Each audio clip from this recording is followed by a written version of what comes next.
I'm 72 years old, and for the first time in my life, I've started speaking out loud to no one in particular. The house is too quiet now. Every sound I make lingers a few seconds longer than it should, like the air itself has become unwilling to let go of my voice. My name is Zoe. Harvey Sellers. And I used to be a banking lawyer, one of those gray men who knew every clause in the fine print and could smell a forged signature from across the table. After my wife Margaret passed 3 years ago, I stopped noticing the details. I stopped noticing almost everything, really. Days slipped into one another like identical pages in a book that no one will ever finish reading. I kept the curtains half drawn, not because of any dramatic grief, but because too much sunlight made the emptiness of the living room unbearable. Margaret used to say that our house felt like a ship anchored in good harbor. Now it feels like the harbor itself dried up and left the ship stranded on cracked mud. My daughter, Elaine, still calls every Sunday out of a sense of duty rather than affection. She talks about her job in digital marketing and about my 2 grandsons I hardly see anymore. The conversations are short and efficient, 5 minutes of polite weather and health reports, then the ritual phrase, "You're doing okay, Dad? Need anything?" And I always answer, "No, sweetheart, I'm fine," because it's simpler that way. There's always someone's voice in the background when she calls, a man's voice, cheerful, decisive, impatient. That's Daniel, her husband, my son-in-law. He has the kind of confidence that fills a room before he even opens his mouth. The first time I met him, he was wearing a linen suit in November and told me he liked clean numbers and dirty martinis. I should have seen it then. The over-practiced charm, the constant recalculation in his eyes, the way he used compliments like business cards. Margaret didn't like him from the start, but she never said so openly. "He's a bit too pleased with himself," she told me once, after they'd left our house one evening. "But maybe that's what the young call ambition now." I nodded because I wanted Elaine to be happy, and because I didn't want to admit that I agreed with my wife. When Margaret died, Daniel took it upon himself to handle the funeral expenses. "Let me do it, Dad," he said, already calling me that as if the word itself gave him ownership. "You shouldn't have to worry about the logistics." I let him. I was too numb to care about the numbers, too drained to argue when he suggested moving my savings into a consolidated account for easier management. I signed whatever he brought me, trusting my daughter's husband the way I once trusted the system I spent my career defending. The irony doesn't escape me now. My days after that followed a routine so steady it felt medicinal. I'd wake up at 7, make 1 cup of coffee, half the amount Margaret used to brew for us both, and sit by the window with the newspaper. I still subscribed out of habit, though I barely read more than the headlines. The news had become background noise to a life that had already lost its plot. Around noon, I'd walk 2 blocks to the same diner, order soup and toast, and sit in the same booth by the window. People came and went, waitresses changed, the wallpaper got redone twice, and still I sat there, an unnoticed relic in a world moving too fast to care. Sometimes Daniel dropped by unannounced, always full of plans. He'd slide into the booth across from me, slap a manicured hand on the table, and talk about investments, property values, or the inefficiency of old money. He had ideas, always ideas. "You're sitting on dead cash, Harvey," he said once, stirring sugar into his espresso with unnecessary vigor.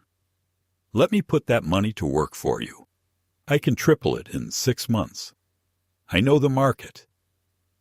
I smiled the way old men smile when they're too tired to argue. "The market," I said, "doesn't know anyone. It only pretends." He laughed like I'd made a joke, but his eyes had already moved past me to the reflection of himself in the diner's window. Elaine called later that week to apologize for his enthusiasm. "He just wants to help," she said. "He thinks you don't trust him." I told her I didn't distrust him either, that I simply had no energy for projects. She sighed, the way young people sigh when they think patience is a burden. I sometimes wonder when exactly she stopped speaking to me like a daughter and started speaking like a mediator between two parties in a minor dispute. The truth is, I wasn't always this passive.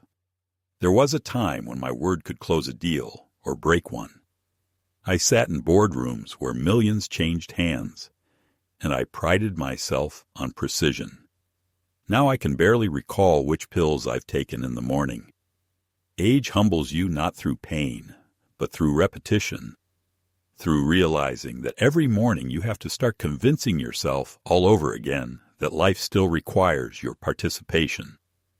My neighbors, most of them younger couples with barking dogs and loud laughter, wave politely when they see me watering the hydrangeas. I wave back and pretend that I, too, am merely busy rather than lonely. In the evenings, I pour myself a small bourbon, open the radio for company, and listen to talk shows about politics I no longer understand. The hosts sound so sure of everything, as if the world were still ruled by certainties. I remember certainty. It feels like a foreign luxury now. When tax season came around this year, I noticed Daniel's name on a few forms from the bank. Power of attorney, limited authorization, minor convenience clauses, phrases that once held clear meaning now floated past my eyes like distant clouds.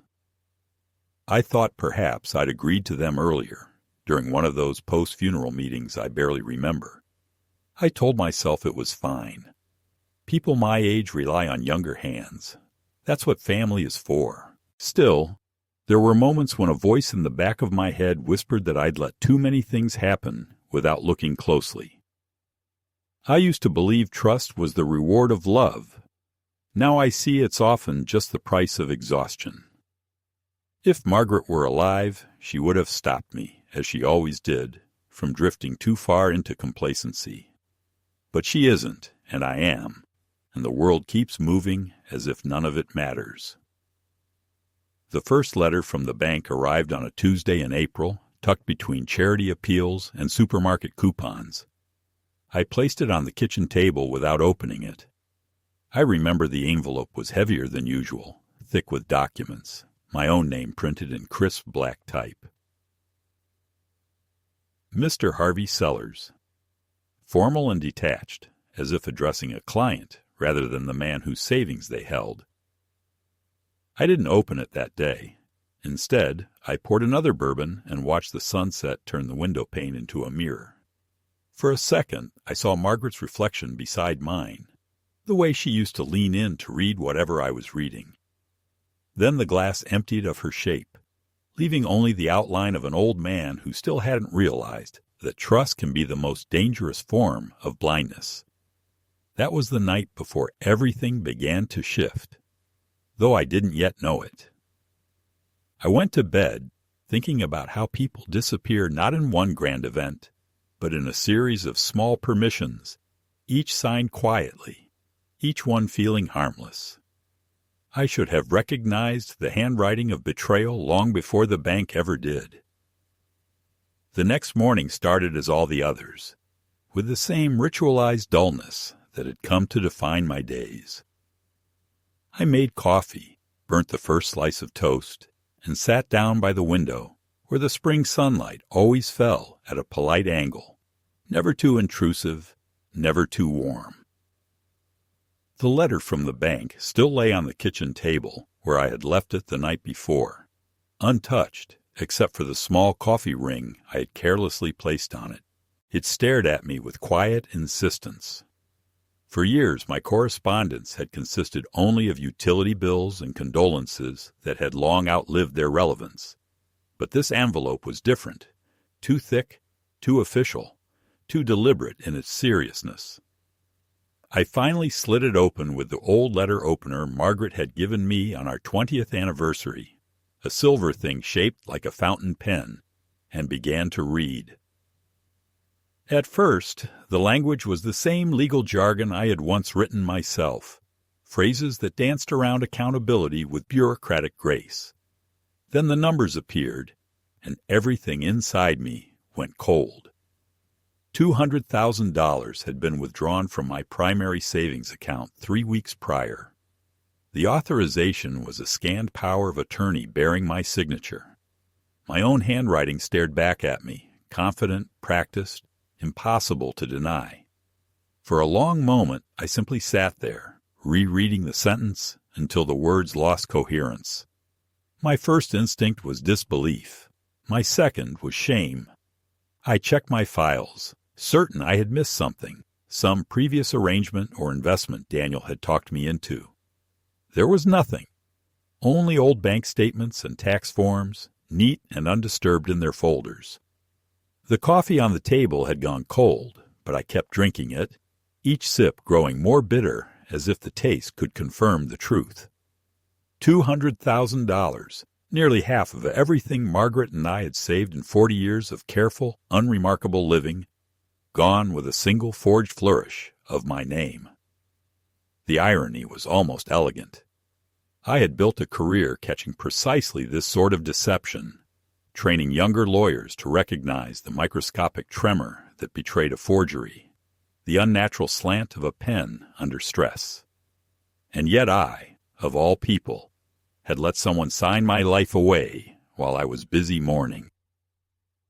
I drove to the bank that afternoon, though my hands shook on the steering wheel the entire way. The branch manager, a young woman with a polite smile and tired eyes, recognized me immediately. "Mr. Sellers, we've been expecting you," she said, gesturing for me to sit. She spoke in the careful, rehearsed tone reserved for elderly clients who might break under pressure. When she placed the authorization document before me, I could almost hear the faint scrape of my dignity being peeled away. "You see," she explained, "the signature matches perfectly with the one we have on record, and the identification was verified electronically. There was also a joint confirmation sent to your secondary contact." I frowned. "Secondary contact?" She hesitated. "Your son-in-law, Mr. Daniel West. He presented the supplementary identification and the power of attorney. Everything seemed entirely in order." I stared at her, at the quiet professionalism of someone who handles other people's ruin as part of her job, and felt the slow burn of humiliation rise in my throat. My first impulse was to deny, to say that it couldn't be Daniel, that perhaps there had been a clerical error, some algorithm gone wrong. But beneath that thin layer of denial, a colder realization was forming. I thanked her with the politeness of a man signing his own obituary and left the bank without remembering how I reached the parking lot. The sun outside was bright, almost cheerful, and for a moment I hated it for daring to shine on a day like that. On the drive home, the world seemed exaggerated in its normalcy. The traffic lights changing with robotic precision, people crossing the street with coffee cups, a dog barking at a mailbox. My own reflection in the rearview mirror looked like that of a stranger watching his past dissolve. When I got home, I poured myself a drink and called Elaine. She answered on the second ring, her voice soft but distracted, as if she were already in the middle of another conversation. "Dad? Everything okay?" I told her about the withdrawal, the forged authorization, the bank's explanation. There was a pause long enough to tell me she had known before I finished speaking. "Daniel handled that," she said finally. "He said you wanted to move some money into a real estate fund. You don't remember?" Her tone was careful, rehearsed, the same professional patience she used on clients. "I never agreed to any fund," I said, my voice cracking, despite my effort to keep it steady. "And I certainly didn't authorize him to take $200,000. There was another silence, heavier this time. Then she sighed. "Dad, please don't get worked up. You must have forgotten. You even signed the papers at dinner a few months ago. Remember the night I made lasagna? You said you trusted him." Her words felt rehearsed too, as if she and Daniel had already agreed on the script. I could almost see them in their kitchen, rehearsing this conversation. Her hand on his arm, both of them telling themselves it wasn't really theft if they planned to pay it back. I didn't answer her immediately. There was no point arguing over the truth when the other side had already rewritten it. "Tell Daniel," I said finally, "that I want to see him tomorrow, in person." She hesitated again, then agreed too quickly, like someone relieved that the trap had worked. That night I didn't sleep. I sat in the dark living room, the bank papers spread before me like evidence in a trial I never thought I'd have to attend. I traced the signature again and again, trying to find a flaw, some tremor of guilt. But the imitation was perfect. He must have practiced for days, maybe weeks, studying my old letters and checks until he could copy not just the form, but the hesitation of my hand. I imagined him leaning over the kitchen table, Elaine nearby, perhaps nervous but complicit. Her love for him stronger than her loyalty to me. I wanted to believe she hadn't known. But belief is a fragile luxury once someone has stolen your name. The next day, Daniel arrived exactly on time, confident as ever, wearing a navy suit and that same cologne that always announced him before he entered a room. "Harvey, my man," he said, flashing a grin as if this were a business lunch. "Elaine said you were worried. Let's clear this up." He sat down without being invited, crossed his legs, and placed his phone on the table screen up, recording perhaps, or just showing me that he had nothing to hide. "There's been a misunderstanding," he continued. "You remember the investment I mentioned last winter? The one in renewable storage? You signed the power of attorney yourself. I just facilitated the transfer. The money's working for you, not against you." I listened, amazed at his audacity. "Working for me," I repeated, "by vanishing into an account under your name." He chuckled, the sound practiced and patronizing. "Temporarily. Look, Harvey, I know it's hard keeping track of everything these days. You've been through a lot. Margaret's passing, the estate stuff. It's easy to mix things up. But trust me, I've got this under control. You'll see returns before the end of the quarter." That was when I realized he wasn't afraid of me at all. He believed entirely in the narrative he'd built, one where I was the confused old man who ought to be grateful someone competent had taken charge. He looked at me not as an equal, but as a liability wrapped in frailty. I wanted to hit him then, not with my fists, but with the cold precision of every legal weapon I'd ever learned to wield. But I stayed silent because silence is the oldest form of strategy. I watched him finish his speech, stand up, pat my shoulder like a benevolent thief, and leave with the casual arrogance of someone who thinks he has already won. When the door closed, the house seemed to shrink around me. I sat there for a long time, listening to the clock tick on the mantel, each sound a reminder the time was running out on my own complacency. I didn't call the police. I didn't even call the bank again. Instead, I poured another bourbon and looked at the signature one last time.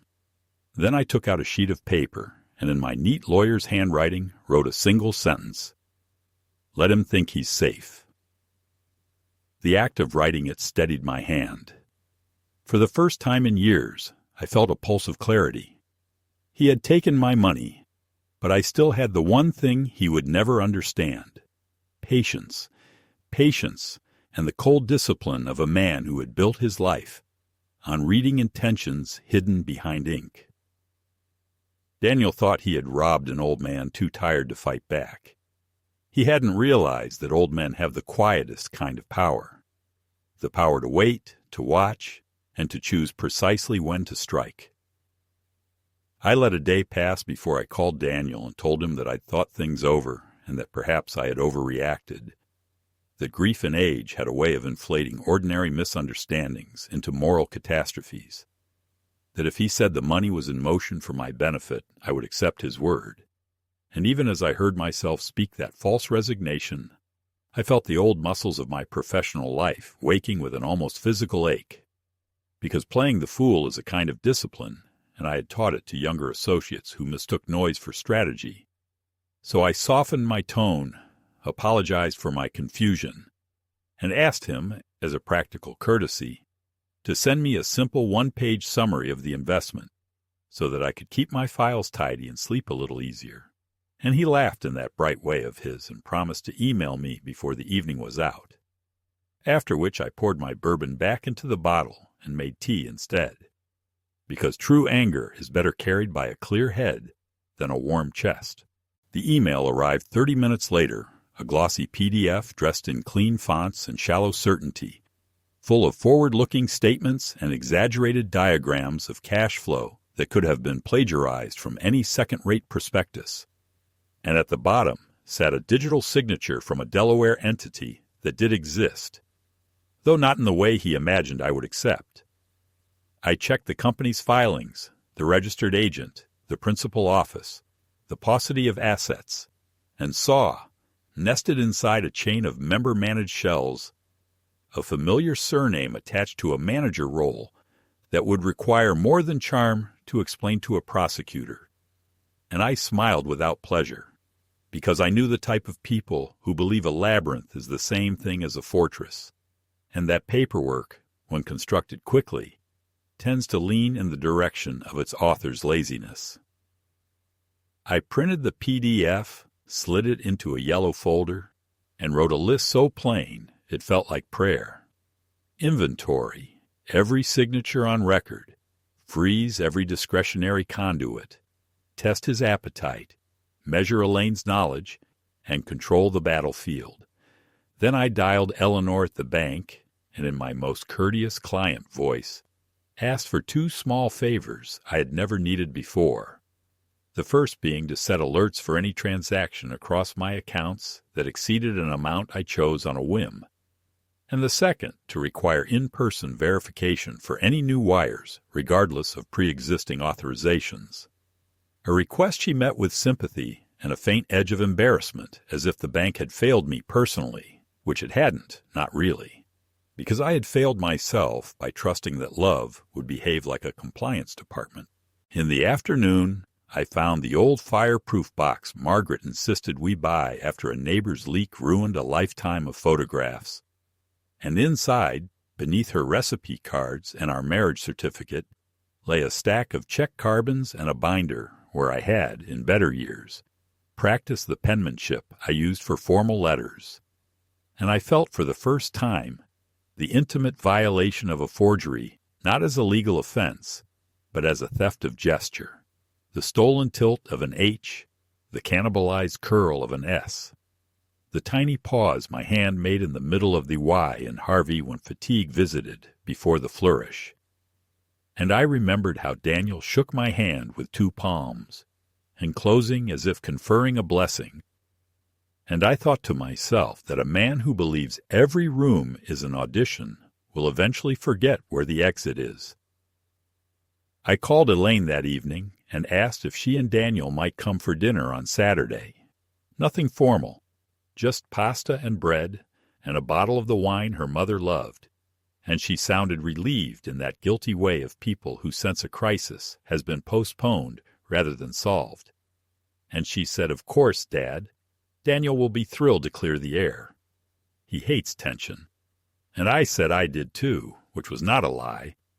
I despise tension that fails to ripen into consequence. Saturday came with the warm smell of rosemary and garlic and the unwanted jitter of anticipation. Because a dinner table is a courtroom if you set it right, and witnesses rarely know when they've taken an oath.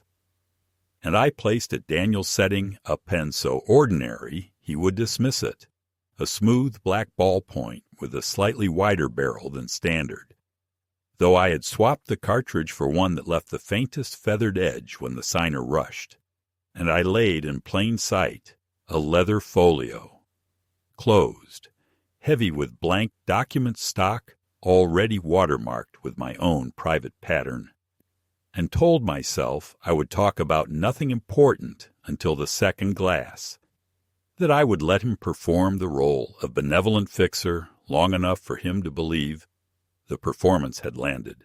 He arrived in a sport coat the color of money and kissed my cheek with an air of magnanimity, complimented the house as if it had been redecorated since he last dismissed it, and fell into his habitual posture of ownership, leaning back, ankles crossed, wrists loose, while Elaine busied herself in the kitchen with a nervous competence that made me love her and resent her all at once. For I could see how she lived between us like a diplomat whose homeland no longer existed.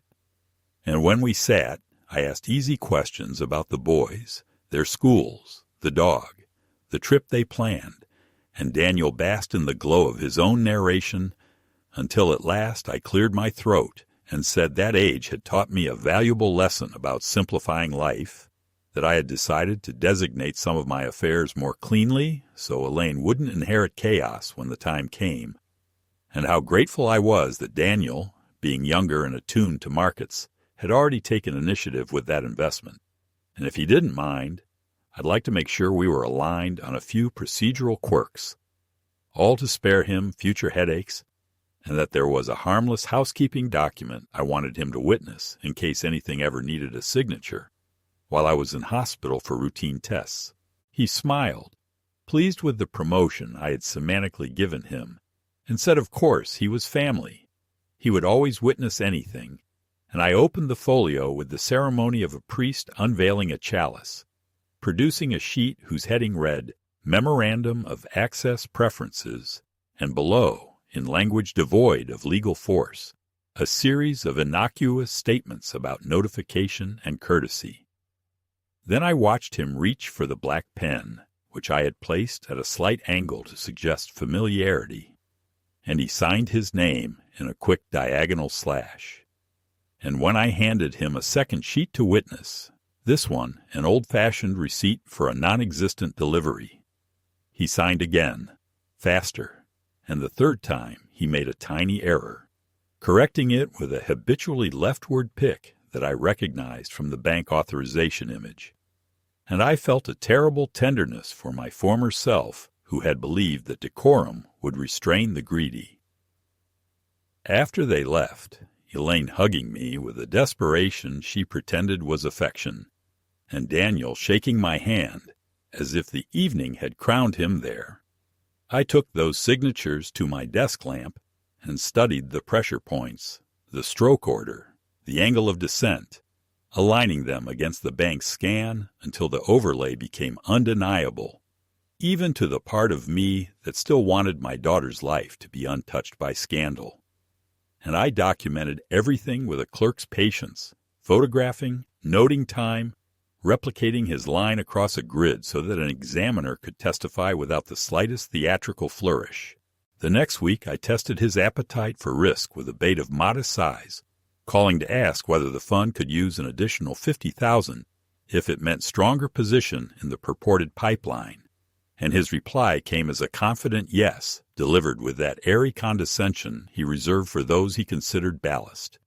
And he sent me wiring instructions that did not match the original account, which he explained with a blizzard of acronyms and a mention of segregated tranches. And I told him I was old-fashioned and preferred a cashier's check to see the whites of my money's eyes, a request that annoyed him more than it should have if the investment were legitimate. And when I insisted that I would deliver the check in person at his office, he pivoted to suggest a celebratory lunch pickup, which was when I realized that geography frightened him because geography can be subpoenaed, and I said lunch would be lovely. On the appointed day, I walked into that co-working space dressed as the man he imagined I was, corduroy blazer, careful steps, a grateful smile, and I handed him a blank envelope with the lightness of a decoy, telling him it contained the check, but that he should not open it until he had texted me confirmation of the deposit details, and he put it in his leather messenger bag with the proprietary pat it had not earned.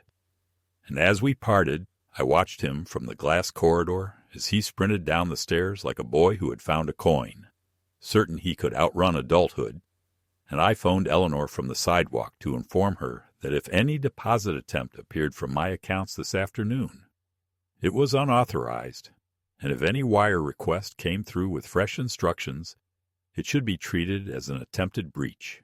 That evening he called with a voice lacquered in forced cheer to ask whether I had mistakenly forgotten to include the check, and I feigned elderly forgetfulness, apologizing with a gravity that allowed him to believe his irritation was noble.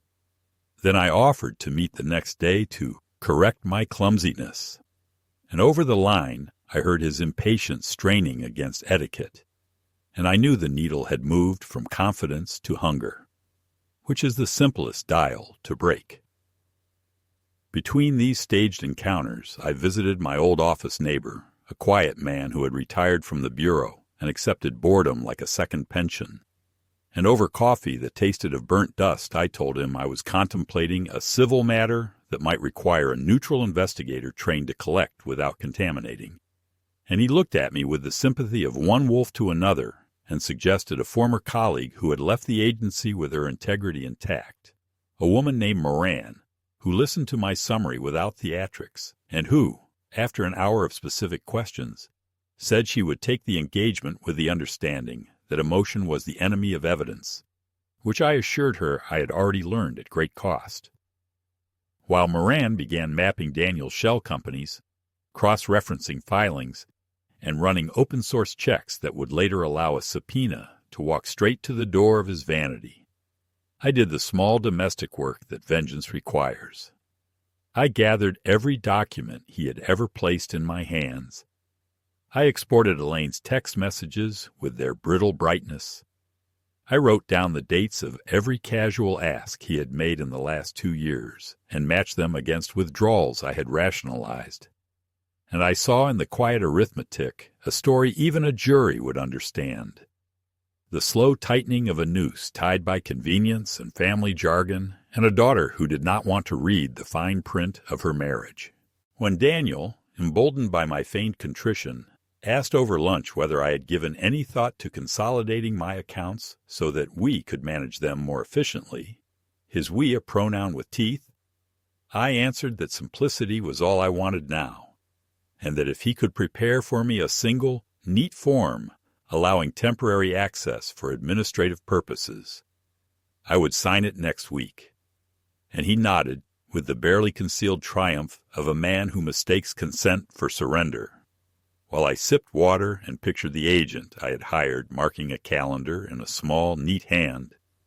And the thing that rose in me was not fury or even relief, but a calm sadness that such choreography was necessary with one's own blood, though I knew blood had always been the world's favorite solvent for ethics. That night I pulled Margaret's wool shawl from the closet and sat with it over my knees in the old armchair, and I spoke to the room the way widowers do when they want to believe their life still contains a witness.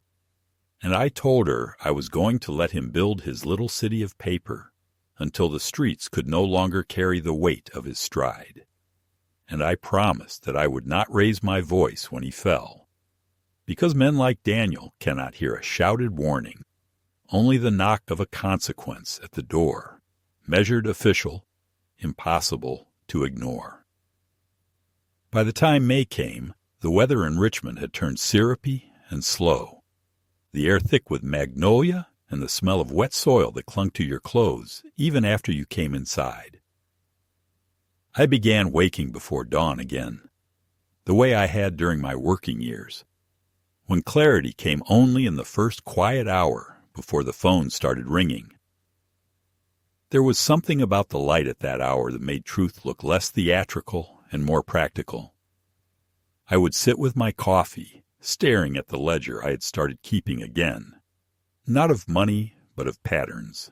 Every call from Daniel, every casual visit, every phrase Elaine used to soften his demands went into that ledger until it read like the diary of a slow disease. The more I wrote, the clearer it became that what he wanted now was not just my money, but my validation. People like Daniel don't feel powerful until the person they've robbed thanks them for the favor. I decided to give him that opportunity.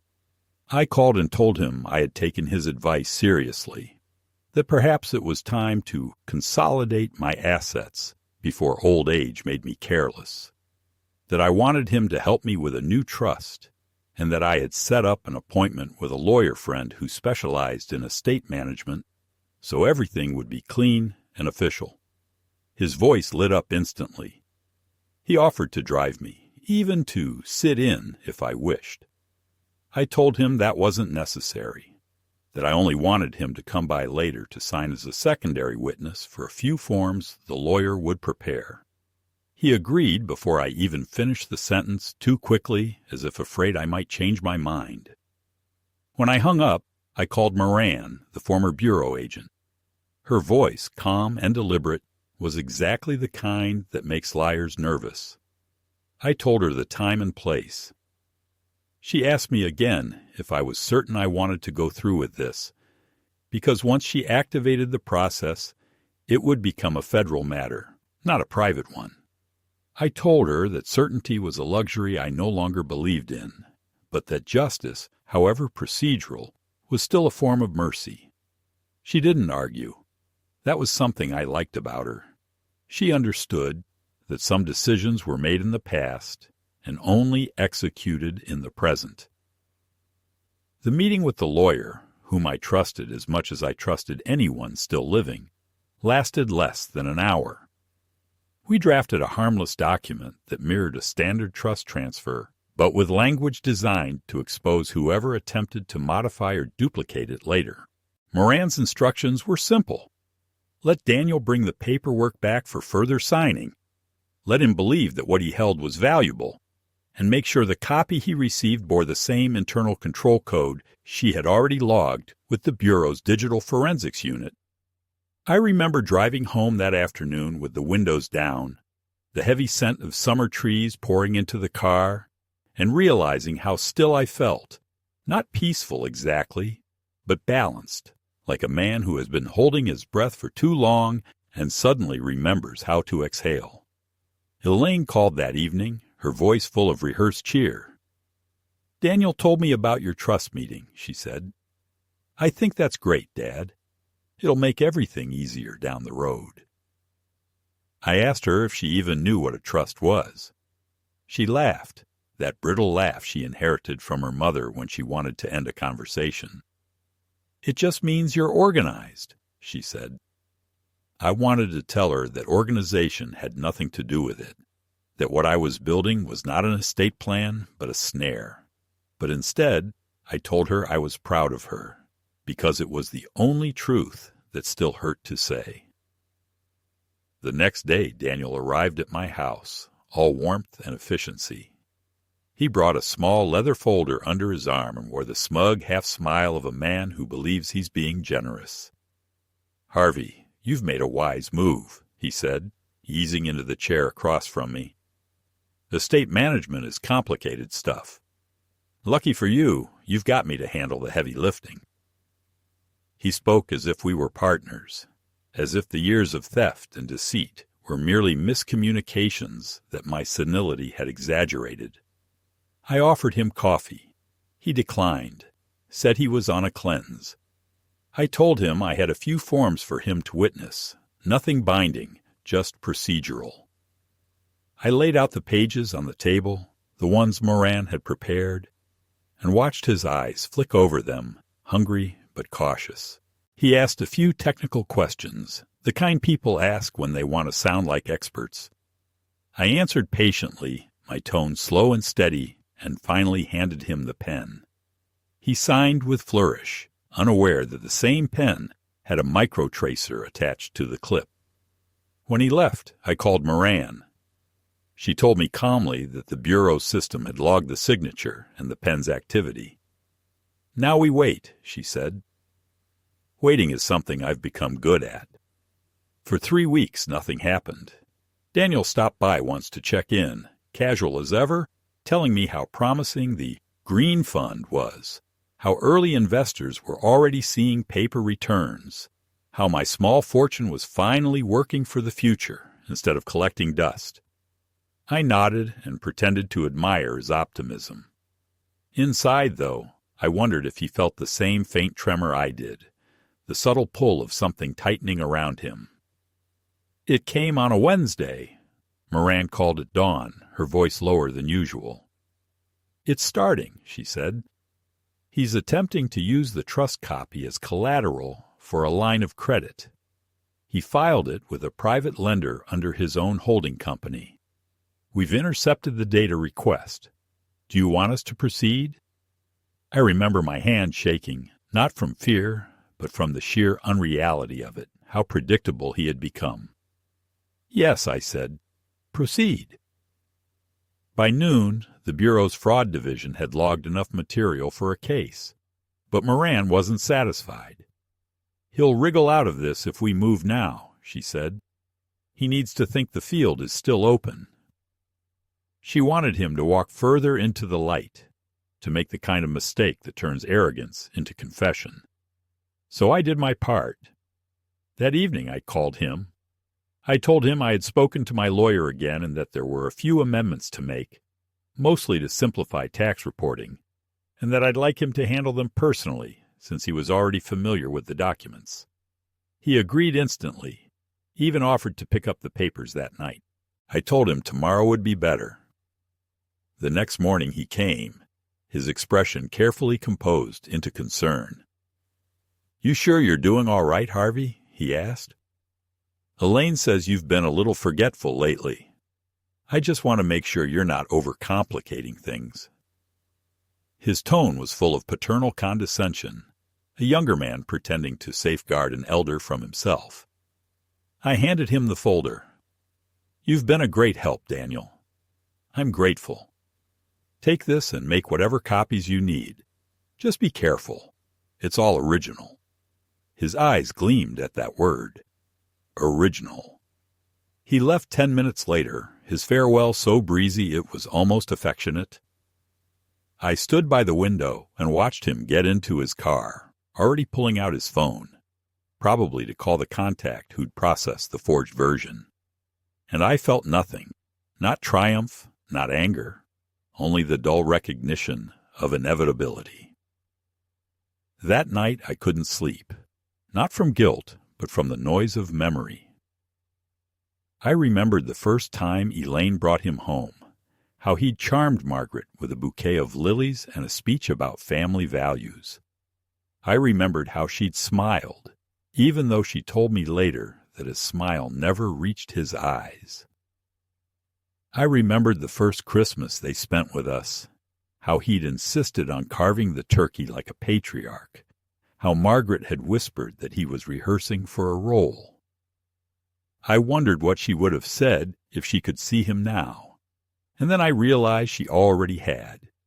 She'd seen him perfectly, and I'd ignored her. Around midnight, the phone rang. It was Moran. He's trying to notarize the copy under your name, she said. We've got the feed. He's using a falsified signature and an electronic ID linked to your Social Security number. Her voice was calm, almost reverent, like a scientist watching a rare specimen perform exactly as predicted. Do we let him finish? I asked. Yes, she said. The transfer will be flagged. By morning he'll think the money's his. I sat in the dark after hanging up, the house silent except for the ticking clock. The weight of it all settled on me then. Not the money, not the betrayal, but the knowledge that this was the last time I would ever be able to look at my daughter's husband as merely a disappointment. From now on he would be something else, something official, something irrevocable. When dawn came, the call arrived. Moran's tone was crisp, procedural. It's done, she said. The wire request went through our dummy server. He believes he's transferred $200,000 to a holding fund. In reality, he sent it straight to an account tagged for evidence collection. The Bureau has everything. I thanked her, though gratitude felt absurdly small. What happens now? I asked. We observe, she said. He'll try to clean up the trail. Let him. Every move he makes from here is documentation. For the next week I lived in a strange quiet, the calm that comes after you've signed a sentence, but before the gavel falls. Elaine called twice, cheerful, oblivious. "Daniel's been busy," she said. "You know how he is with work." I told her to give him my regards. And as I hung up, I realized that for the first time in years, I didn't feel like the parent in that conversation. I felt like the historian recording the extinction of something that once pretended to be love. The breaking point came on a Thursday evening. Daniel arrived unannounced, his smile slightly too tight, his eyes restless. He spoke quickly, trying to fill the room with his voice. "Harvey, just so you know, the fund's doing great. But I had to move some assets around for liquidity. Nothing to worry about." He was sweating. His hands trembled slightly as he adjusted his cuffs. I offered him a seat, poured water. He declined, said he was late for a call, and then he did something unexpected. He reached into his pocket, pulled out a folded paper, and placed it on the table. "This," he said, "is the new authorization form. Just sign here so I can manage the remainder for you. We'll double your returns by fall." The paper was blank where the company name should have been. My name, pre-printed at the bottom, was in a font slightly off-center. It was a perfect forgery of a form that didn't exist. I looked at it for a long time. Then I looked at him. "Of course," I said.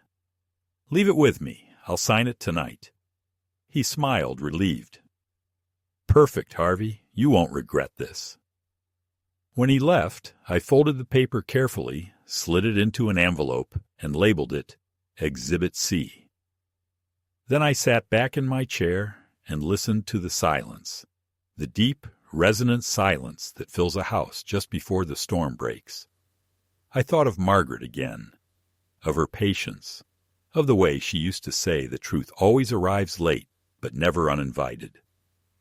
Outside, thunder began to roll somewhere beyond the river. It sounded like an ending.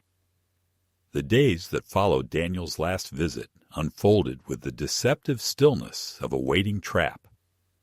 Moran had told me to carry on exactly as before, to maintain the rhythms of an old man's life, coffee, walks, the occasional phone call, so that when the walls finally closed in around him, they would do so without the faintest warning. Yet beneath that surface of civility, something in me had already shifted. I began to observe the world through the lens of a prosecution. Every detail, voices, silences, the weight of footsteps on the porch, felt like evidence. Even Elaine's laughter over the phone took on a rehearsed quality, as if she were reading from a script meant to distract me from the plot that had already been written behind my back. 2 days after Daniel had left that final blank form, Moran called. Her tone was steady, but I could hear the restrained urgency underneath. "He's trying to launder the funds through a charitable subsidiary," she said. "A fake nonprofit. He's listed you as a co-founder." She paused, letting that sink in. It's sophisticated enough to fool anyone without access to federal records. But we've traced the transfers. It's a full-scale operation now. Not just theft, fraud across multiple jurisdictions. I remember sitting at my desk, staring at the framed photograph of Margaret and me on our 40th anniversary. She was holding my hand, smiling that calm, knowing smile that always seemed to anticipate the exact shape of my next mistake. I said nothing for a long while, then asked, "Will my daughter be dragged into this?" Moran hesitated before answering. "Not if she cooperates, but if we find evidence that she knew, even passively, we can't ignore it." I thanked her and hung up, though my fingers stayed pressed to the receiver long after the line went dead. The thought of Elaine's name on any affidavit felt like blasphemy. Yet somewhere deep down, I already knew. The next morning, I drove to her house unannounced. The neighborhood was one of those new developments with identical lawns and sterile calm, where the air itself smelled of money that had been recently printed. Daniel's car wasn't there. Elaine opened the door wearing a robe, her hair still damp from a shower. She looked startled at first, then relieved, as if she had been waiting for me all along. "Dad, you should have called," she said, stepping aside. The living room was spotless in that curated way that suggested professional staging. I sat down on the edge of the sofa, feeling out of place among the white furniture and faint scent of lemon polish. "I wanted to see you," I said quietly. "It's been a while since we spoke without him around." She nodded, poured me coffee, and sat across from me. For a while we talked about nothing, the boys' grades, the weather, her work. But the words felt hollow, rehearsed. Finally, I took a breath and said, "Elaine, I need to ask you something, and I want you to be honest with me." She looked at me warily. "Of course.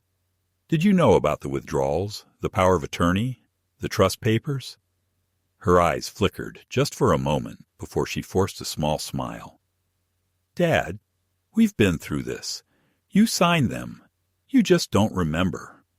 I stared at her, the silence stretching between us like a wound. "You're a terrible liar," I said softly. "You always were." The mask cracked then. Her chin trembled. "He said it was temporary," she whispered. "He promised we'd pay it back before you ever noticed. He said you'd be proud once it started making profit." I didn't think. "You didn't think," I repeated. "You didn't ask. You didn't stop him. You just looked away while he carved our lives into debt." Tears welled in her eyes, but I felt no triumph, no catharsis, only a terrible calm.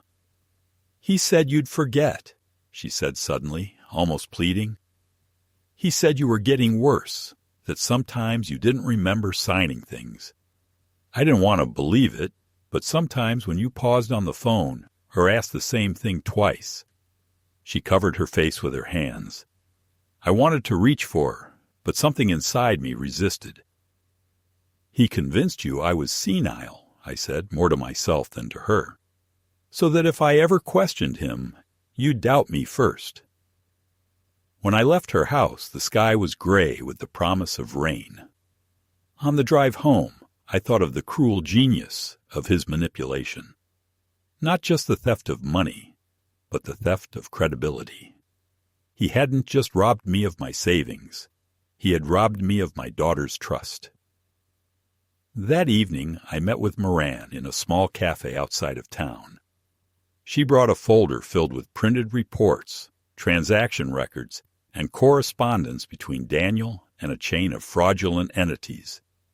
Each page was a new betrayal, every email a window into his arrogance.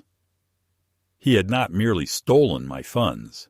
He had used them to secure loans, reinvested them in shell corporations, even transferred some through a cryptocurrency exchange to mask the trail. His plan was meticulous but greedy, and greed, as always, had made him sloppy. Moran tapped one page with her pen.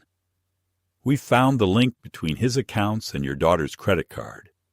He used her account as an intermediary to validate transfers. That's enough to implicate her unless we can prove she didn't know." "She knew," I said quietly, "but she didn't understand." Moran studied me for a moment. "Understanding isn't the same as innocence, Mr. Sellers. You know that better than anyone." I nodded. "Do what you must." For the next few days, I lived in a state of deliberate invisibility. I went to the grocery store. I waved to my neighbors. I watered the hydrangeas. But each ordinary gesture felt like the performance of a role I no longer believed in. At night, I kept my phone on the table beside me, waiting for the inevitable call. It came one Thursday afternoon while I was trimming the hedges. Moran's voice was brisk. "It's time. The Bureau's ready to move. They'll execute the warrant tomorrow morning." I asked her what that meant for Elaine. There was a long pause. "We've arranged for her to be questioned separately. If she cooperates, she'll avoid formal charges." I thanked her, then spent the rest of the day in silence. That evening, Elaine called again, her voice trembling. "Dad, Daniel's acting strange. He's on the phone all the time, locking himself in the study. He said something about federal audits. What's happening?" I closed my eyes. "Elaine, whatever happens tomorrow, tell the truth. Don't protect him. Not anymore." "Dad, are you—" "Promise me," I interrupted. She hesitated, then whispered, "I promise." I barely slept that night. I sat in my chair until dawn, the first light creeping across the floorboards. When the knock finally came, it was soft, almost courteous. I opened the door to find Moran standing there in a gray suit, her expression solemn but not unkind. "You don't need to come," she said, "but I thought you'd want to know." "I want to see," I said simply. We drove in silence to Elaine's house.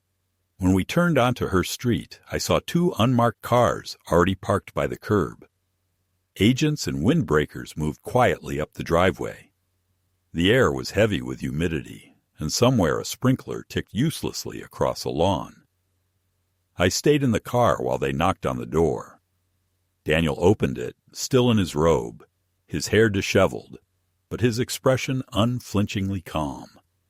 He said something I couldn't hear, then the lid agent handed him a document. Daniel's posture stiffened. Within seconds, he was in handcuffs. Elaine appeared behind him, her face pale, her hands shaking. She tried to speak to one of the agents, but they guided her gently aside. Moran glanced at me. "They'll process him downtown. She'll be taken in for questioning." I nodded, though my chest felt hollow. Watching it unfold, I realized I had imagined this moment countless times, but never once considered how it would actually feel.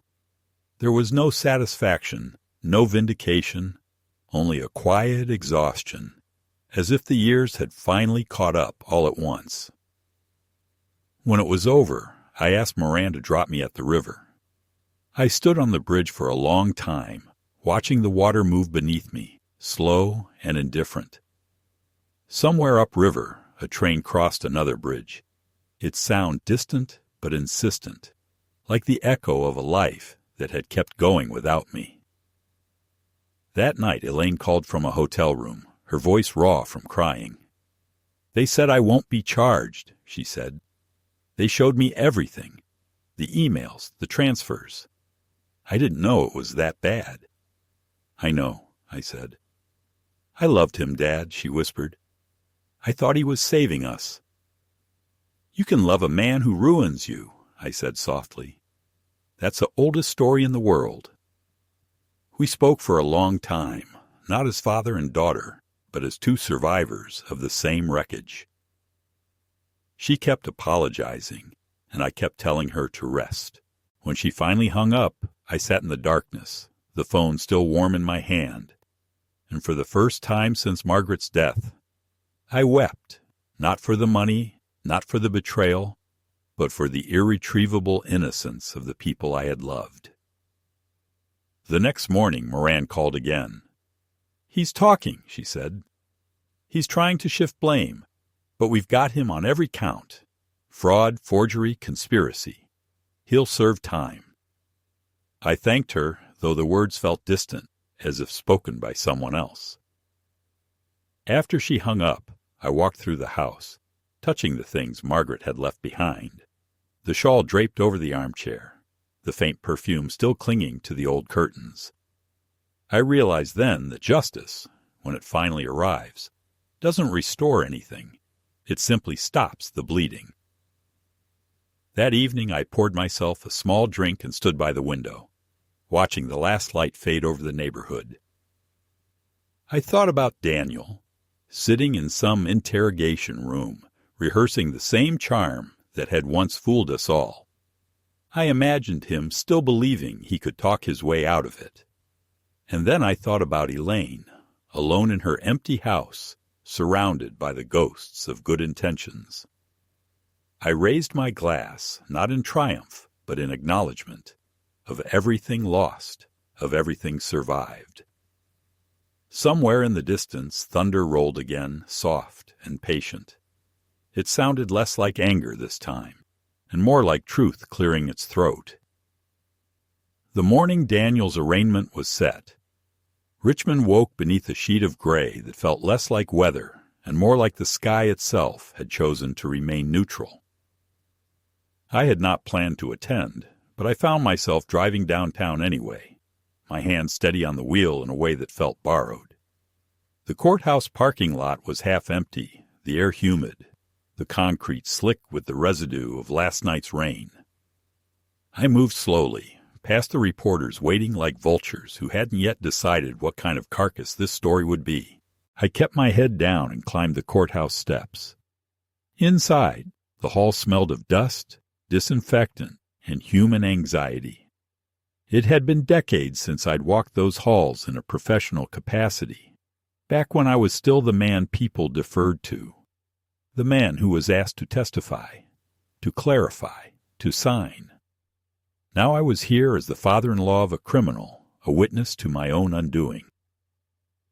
I found a seat in the back of the courtroom. Daniel was already there, in a navy suit that didn't quite fit, his wrists still marked from the cuffs that had been removed moments earlier. He looked smaller than I remembered, as though the confidence that had once filled every inch of him had evaporated overnight. His hair was unkempt, and his jaw twitched with suppressed panic. He didn't look back at me, though I knew he was aware of my presence. Men like him always sense when an audience is near. Elaine wasn't there. She'd called me the night before, her voice weak but resolute. "I can't watch, Dad. I just can't."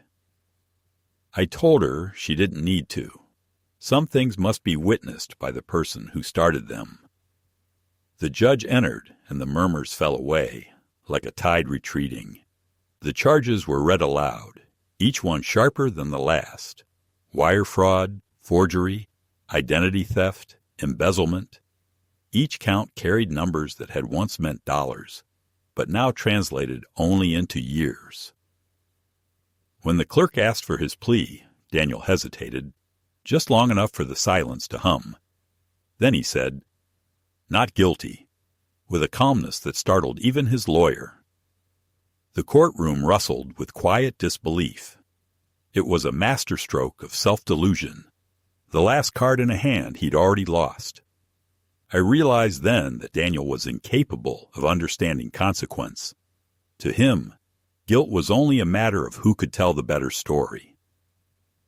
After the hearing, I stepped outside into the damp morning, the light breaking in fractured slivers through the clouds. Moran was waiting for me on the steps, a file tucked under her arm. She nodded toward me with a kind of quiet respect. "It's over," she said. "He'll fight, but the evidence is complete. We found offshore accounts, falsified contracts, even fake invoices tied to your daughter's name. The Bureau's satisfied. So is the prosecutor." I nodded, though the word satisfied landed wrong in my ears. "Elaine?" I asked. "She's been cooperative, no charges, but it's going to be hard for her for a while." I thanked her and started down the steps, but she stopped me. "You know," she said softly, "most people in your position would have just walked away. You could have written it off, left it to the banks or the lawyers." I looked at her and said, "Yes, but then I'd still be the man who let someone else sign his name." She smiled faintly, then walked away, her heels clicking like punctuation marks at the end of a long sentence. I didn't go home right away. Instead, I drove to the old pier Margaret and I used to visit in the summers when life was still made of small joys. The place was nearly deserted, the air thick with salt and memory. I stood at the railing, watching the slow churn of the river merging with the bay, and I thought of the strange shape justice takes when it finally arrives. It doesn't roar, it doesn't cleanse, It just settles. It sits in the chest like a stone that's finally stopped rolling. Around noon, my phone buzzed. It was an unknown number, but I recognized the area code for the county jail. For a moment, I considered ignoring it. But something, curiosity, duty, maybe even mercy, made me answer. "Harvey," the voice said. It was Daniel. Flat, tired, stripped of its usual varnish. "They gave me one call. I didn't know who else to ring." I said nothing, only listened to the sound of his breathing, ragged and uneven. "They're saying things that aren't true," he went on. "They're making me look like some monster. I swear to you, I was trying to make things better for all of us. Elaine included. I just overplayed my hand." His voice cracked on that last phrase, and I felt a distant echo of the man who once charmed me into believing he cared. "You forged my signature, Daniel," I said finally. "You stole $200,000 and lied to my daughter. What part of that was for anyone but yourself?" He sighed. "You're a lawyer. You know how these things can be framed. If you tell them I had your consent, just a misunderstanding, they might go easier. They respect your record." I almost laughed, but the sound that came out was something darker. "You want me to save you?" I said. "After all this." "I just need a statement," he said quickly. "You don't even have to lie outright. Just soften it." There was a long pause. I could hear him breathing through the line, waiting for the version of me that used to yield, the one who had once accepted politeness as peace. "Daniel," I said quietly, "when you used my name, you already wrote your own ending. I'm not changing it for you." He didn't speak again. The line clicked, and then there was only the hum of static. I sat there a long time, the phone still in my hand, until the sun began to lower and the world around me tilted into gold. When I finally drove home, the house felt different, lighter somehow, emptier but breathable. Elaine called later that evening. She sounded fragile, as though each word had to push its way through grief and guilt at once. "I heard about the plea," she said. "They told me he might try to drag me into it." "He already tried," I said gently. "But it won't stick. You told the truth. That's what matters now." She exhaled, a sound that was half sob, half release. "What happens to him?" "He'll go through the system he thought he could manipulate. Maybe prison will finally teach him what honesty looks like." She was quiet for a long time. "Do you hate me, Dad?" she asked at last. I closed my eyes, and for the first time since this began, I felt something unclench inside me. "No," I said, "but I can't trust you yet. Trust isn't forgiveness. It's earned in silence, over time." She cried softly on the other end, and I let her, saying nothing until the tears slowed. "Take care of the boys," I said. "They'll need to know someday what happens when you forget the difference between love and ownership." "Will you ever come visit?" she asked. I thought of the house, of the quiet river, of Margaret's ghost folded into every corner. "Maybe," I said, "when things are clean again." After we hung up, I went to my study and opened the drawer where I'd kept the evidence, the forged papers, the printouts, the photographs. One by one, I fed them into the fireplace. The flames curled them into silence. There was no pleasure in it, only the strange finality of closing a wound with fire. Outside, the night pressed softly against the windows, the way it used to when Margaret was alive, when endings still felt like beginnings waiting for their turn. I thought then about what Moran had said, about walking away. Perhaps she was right. Perhaps none of this had needed my hand. But I also knew that some lessons can't be outsourced. You can't hire someone else to reclaim your dignity. You have to face the thief yourself, even if he shares your family table. I sat there long after the fire died, the air thick with the smell of ash and paper, until the last ember flickered out. And in that silence, for the first time in years, I felt something close to peace.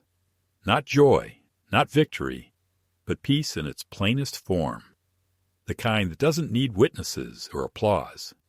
It was the peace of a man who had finally stopped letting other people write his signature.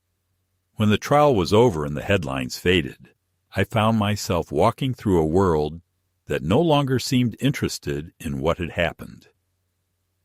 Justice has no audience once it's done its work. It leaves behind only paperwork and silence. Daniel was sentenced to 7 years, though I knew he'd serve less with good behavior.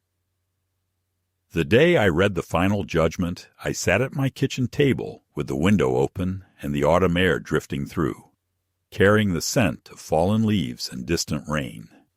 It didn't feel like victory, only completion. Elaine sent me a letter a week later, handwritten on the same stationery Margaret used to favor, her cursive soft and careful. She said she had sold the house, moved with the boys to a small apartment closer to her office, and started therapy. She didn't ask for forgiveness. She didn't promise redemption. She just said she hoped time would make us better to each other. I kept that letter on the mantel beside Margaret's picture, not as a token of reconciliation, but as proof that truth had left its mark on more than one life. The house was too large for me now. The echoes had grown louder since the day of the sentencing, each room carrying its own kind of memory. In the mornings, I'd still brew 2 cups of coffee by accident, catching myself just before pouring the second one, and every time it happened, I felt the faintest sting of embarrassment, followed by a quiet gratitude that there was still something human left in me to feel foolish about. The hydrangeas bloomed late that year, blue and wild, spilling over the walkway like they'd forgotten to be pruned. I let them because control was no longer the virtue I once thought it was. In December, I packed a few boxes, signed the sale papers, and left Richmond for the Carolina coast. It was a modest house, 1 story, overlooking the marshes.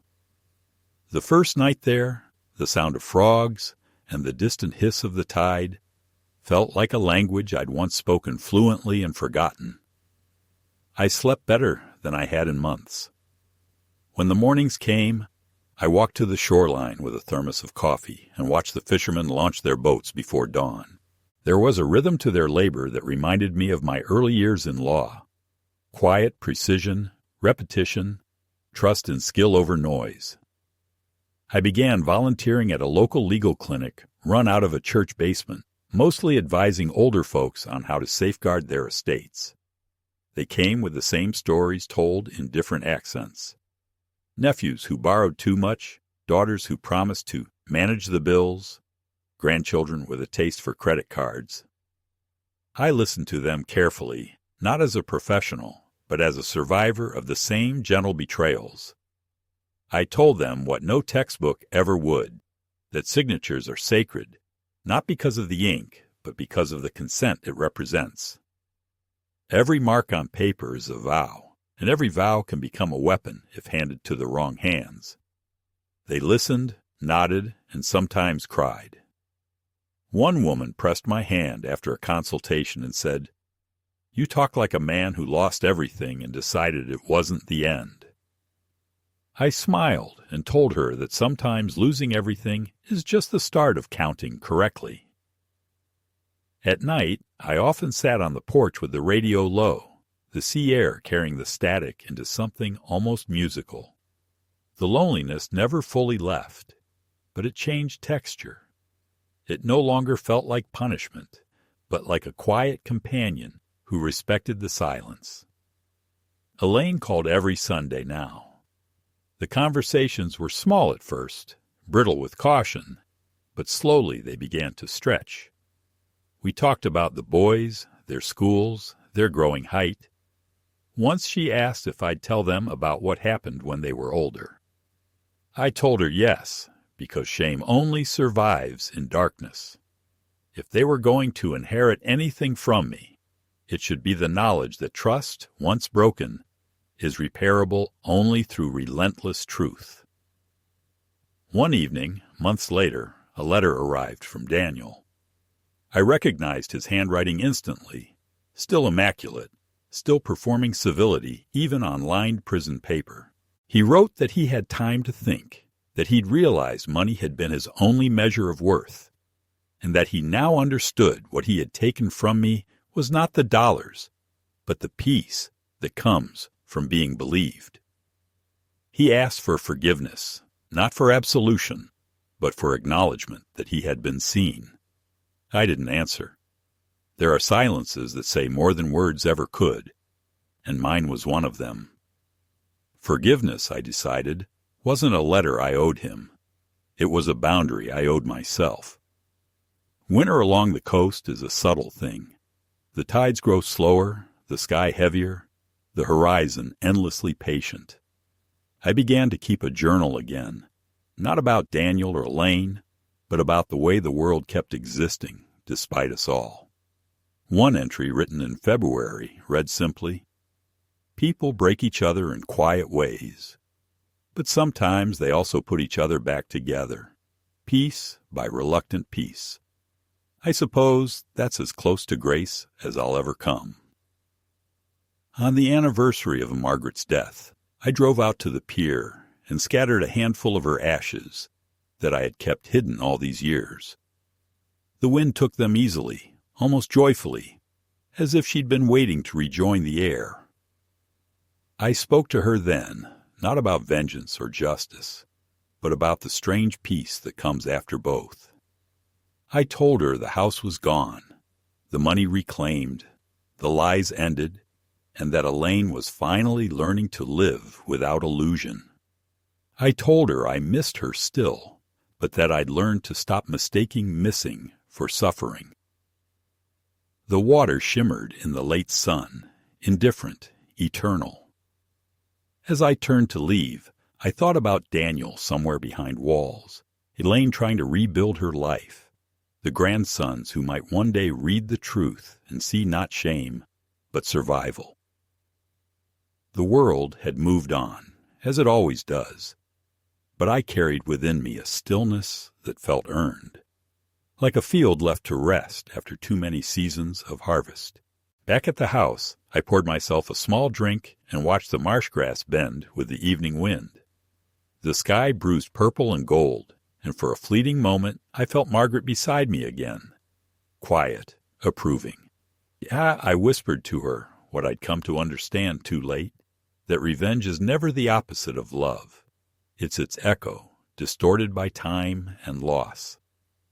And in that recognition, something inside me settled completely. I raised the glass, not to endings or beginnings, but to endurance, to the long, uneven mercy of living long enough to outlast your own bitterness. Then I drank, and for the first time in years, the silence that followed didn't hurt.